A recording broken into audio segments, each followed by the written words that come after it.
Some religious leaders are raising concerns over Texas Governor Rick Perry's prayer rally. More than 50 Houston area religious and community leaders signed a statement drafted by the Anti-Defamation League. It complains about the rally not being open to all faiths.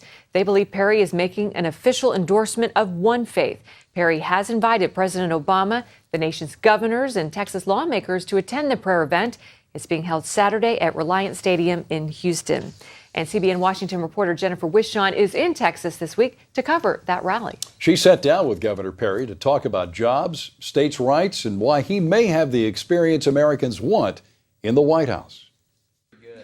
For a man considering running for president, Rick Perry is calm, cool, and collected. He entered his office for our interview singing Yankee Doodle Dandy.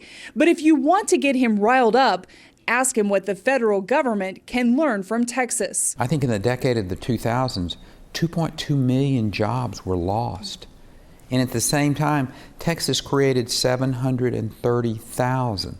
The last 2 years, we've created more than half of the jobs created in America.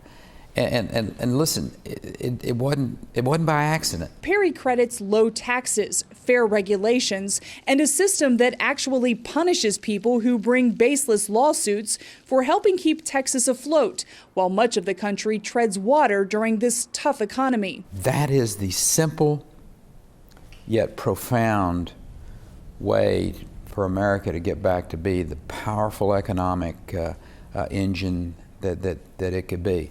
I don't make any bones about it. I mean, this is not rocket science. You need to free the private sector from all of these regulations, all of this litigation, all of this taxation. If America hears that and they see that, our best days are in front of us. How does that give you an advantage if you decide to get into this field? I think Americans are looking for someone who has the experience of running a big state in particular. The longest-serving governor of the second largest state also surrounds himself with heroes like Texan Sam Houston, Abraham Lincoln, and Ronald Reagan. I'm looking at this bust of Ronald Reagan over your shoulder, and some have said that Rick Perry is the second coming of Ronald Reagan. I'm a huge Ronald Reagan fan, but there will only be one Ronald Reagan, and I respect that. Some suggest Perry's Lone Star swagger may not play well outside of Texas, and if he decides to run, he'll be joining the race late. But his conservative pedigree may be enough to push him to the top of the pack in early voting conservative states like South Carolina, a place he's visiting later this month. He's such a believer in states' rights that he's defended state decisions that he fundamentally disagrees with. But on issues like traditional marriage, which he says are important to the fabric of the nation, he supports amending the Constitution to make it the law of the land. I support the federal marriage amendment.